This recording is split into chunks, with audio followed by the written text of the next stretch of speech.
I was really starting to get used to the new Faraday van. It had so much space. This is just so... The wife and kids are using it today. So. All right.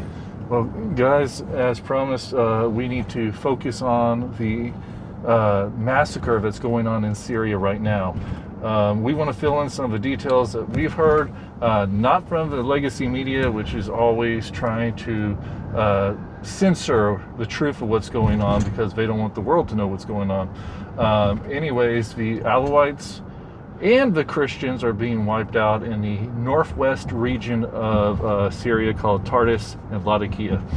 And this is important because these Alawites were loyalists to the al-Assad regime. His government was basically a secular government that was in charge of Syria for decades. And civil war was going on ever since Obama's Arab Spring that started in 2011. And ISIS had risen up, empowered, trying to take over the region. And eventually, the Syrian government fell just months ago. Al-Assad escaped to Russia. Now the government in power is a Sunni radical terrorist government, if you will, that were connected to Al-Qaeda and ISIS in the past, and they claim to be very moderate, and that when they go in power there would be peace to all. But right now they are the ones in charge of massacring these groups of individuals, these Alawites in northwest Syria. Alawites, people are wondering who they are, Josh. Especially to say they were... it's a funny spelling, and it's an interesting word that people haven't heard yet, but they have a combined express belief system that's a little bit different than everybody else in that region. Yeah, they're Shia, actually, and Shia is already a very small percentage of the Muslim world. And yes, they were allied in a sense with Iran, with Hezbollah, but their belief system is far different from those Shia groups. People consider them in the Muslim world a cult because they have some Christian beliefs, some Muslim beliefs, some pagan beliefs, and it's just kind of a hodgepodge of things together. Suffice to say, this group in the Northwest, they were not the murderous, angry, let's wipe out Israel group that happened on October 7th. They were actually very sad for the Jews that perished on October 7th because they knew if this was happening to them, then they would be next, because they are like the black swan, the black duck of the Muslim world. And so a time where you have this group who's not accepted by the Muslim people, even though they are technically in that region, and a people that did get behind Israel in a sense in October 7th and not support that massacre, you have them crying out at this point for somebody to take note of what's going on and somebody to rescue them. And so far, the first one to jump to their defense was Israel because of this. That's right. We see Israel coming to the defense, going publicly saying this is not okay, this needs to stop, and we need to help them do something. And it wasn't until Israel stepped in that we saw the rest of the world actually start taking notice and start making an outcry as well. Now, the rest of the world really isn't doing an outcry. The UN Security Council is all we'll investigate kind of things. We don't really know what's going on. Outcry was a strong word. I was trying to compel people into actually having an outcry. The Jewish people did give a adamant response that this is wrong and we have to protect the Alawites, and even like this small group of Christians that are being massacred there. The government saying, or the world news media, legacy media saying around 1,000 people. We're seeing numbers like 7,000 individuals, dead bodies laying in the streets. You got to understand that the Syrian government that sent these basically, guerrilla warriors to go wipe out the Alawites. Yes, the Alawites started it by picking off, government groups on the road, and just kind of needling them.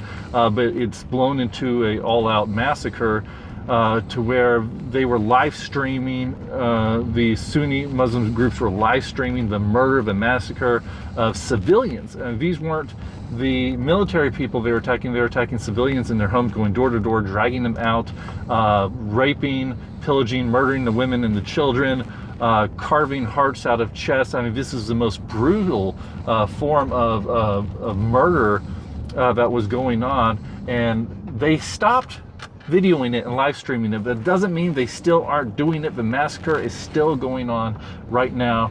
They just learned that people don't like watching that. They didn't get the support of the Muslim world that they always think, oh, everybody's going to jump on the bandwagon when they film and live stream this. It's terrible. This is not a time right now for the world to follow its typical fashion of out of sight, out of mind. Yeah. Unfortunately, society today has this nature to get behind something that's happening in social media when the hashtag feels relevant. When it first hits the scene, somebody creates a graphic at every place. Pray for Syria, do this, do that. And after a couple days, it tends to fizzle out because they'll stop live streaming. People think, oh, well, this must be finished. It's not finished. It's merely a tactic. You're talking about a group. I don't know if you've seen this footage, and I'm not encouraging you to watch this footage, but Caleb and I have both watched footage from October 7th, footage that's happening right now in Syria, and we become tone deaf when we hear that people are being murdered, right? We're okay, yes, we know this, it's really sad, but we are talking about some of the most gruesome forms of mutilation and murder, but not just that. We're talking about the joy that is coming from the individuals committing these atrocities. They were calling their parents on October 7th. They were in jubilee over the fact that they had attained hero status for what we were doing. This is how evil it is. And this evil will go unchecked as long as good does not stand up against it. If we sit there complacently and say, okay, well, I've already reposted that graphic, pray for Syria. If we stop praying going, well, it must be done, we're not doing our job to oppose evil. Yeah. And that's why, whether you feel like you're a day late, whether you feel like you have nothing to offer to the conversation, keep the conversation going. Keep it in the hearts and minds of people across the world, because your prayers are effective. The prayer of a righteous man or woman availeth much. We cannot give up on that. Now, it's very important to realize these aren't believers in Yeshua, so when they die, they go to hell. And it's our job to tell them the truth. That's why we want them to be spared. We don't want anybody to suffer, to be murdered, to be massacred. And Christians, they know what they're dealing with. In the past 15 years, Christians in Syria have been diminished. They have been imprisoned. They have been murdered. They understand persecution, but they have been ignored by the world community. All of Syria, we're talking since 2011 in the civil war, 600,000 people.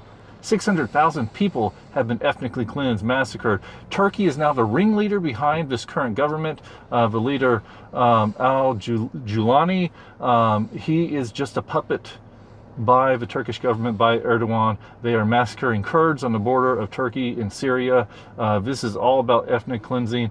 And when they're done massacring their own people, each other, all the different groups of Arabs, then of course they're going to come back to the Jewish people, to the Christians. So it does affect us. Now, we're making a very important announcement. We are about to return on our next trip over to that side of the world. What timing? That side of the world. What timing? God, we've been preparing for months. We're going to keep you updated on social media as time goes on. Josh, what's the plan? Well, the plan is always listen to God. And so you have to ask yourself, how is it that these boys who got trapped on October 7th find a way to make it back over to that side of the world when things are hectic again? Well, the answer is when God told us to. And when God told us to make these plans, it was several months ago, everything was in the clear and everything was at peace. In fact, the region was the most peaceful that we had seen in a very long time. So clearly, God had plans for us to be all the destinations He has for us to be for a reason. So we're going with that knowledge, with that confidence, with that awareness.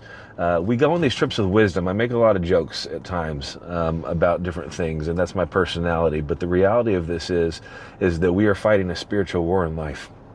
And when I look at my namesake in the Bible, Joshua, God told him, everywhere your feet step down, you're claiming from me. Mm-hmm. And we have to understand that our lives are these spiritual beacons, and they are things that God has called us to do that go beyond our natural understanding.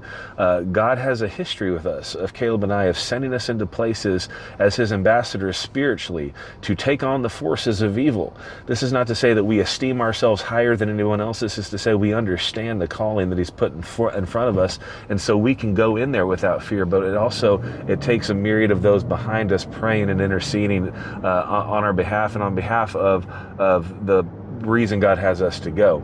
So we continue to ask you to support us in prayer, and continue to ask, even if we're not going into the craziest of spots, we are going with God's anointing on us, and we are going to spiritually set the captive free, and to send notice to the enemy that is no longer welcome in these places. That's what an ambassador does. He sends notice. He goes on behalf of another, and we go on behalf of the God of this universe, who says that these are his people, and it is time, just as in times of old, to let his people go. And that is a spiritual proclamation, as well as it is a physical proclamation for their land, for their calling, for their legacy. And we do this because it is what he's told us to do. And this ministry, Zola Levitt Ministries, who has been interceding on behalf of Israel since 1978, and even longer in the heart of Zola, that God's placed on him, is a ministry that defends God's chosen people, the Jewish people. And we know that if you follow us in any capacity, you have a heart for his people as well, and also a heart for those of any background who are unsaved and who need to hear the gospel of the Son of the living God, Yeshua. He is the only way you're going to get to heaven. And without him, mankind is eternally separated from God. And so at the core of all of this, beyond all of the conflicts that are happening, all the regions, all the different things, that's why we go. So that every life has an opportunity to make that choice before it is too late and they meet their final judgment. So as we go on this trip coming up soon, follow along. We're going to try to keep you updated as much as possible. You know the drill. It's long days for us. It's a lot of filming and a lot of work.